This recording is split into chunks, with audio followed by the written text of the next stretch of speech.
আসসালামু আলাইকুম, কেমন আছেন সবাই? আমরা কি ভালো আছি? দেশটা কি ভালো আছে? দেখুন চারদিকে শুধু আগুন আর আগুন, সহিংসতা। আমরা একটু দরকারে গিয়েছিলাম গাজীপুরে। যাওয়ার সময় দেখি কোনাবাড়ির রাস্তা বন্ধ।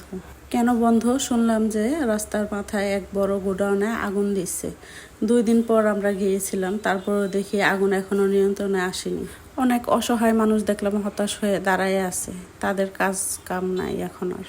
তারা কি খাবে, কি করবে?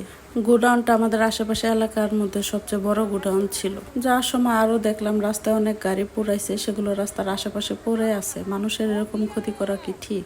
এটা কি কোনো ভালো মানুষের কাজ?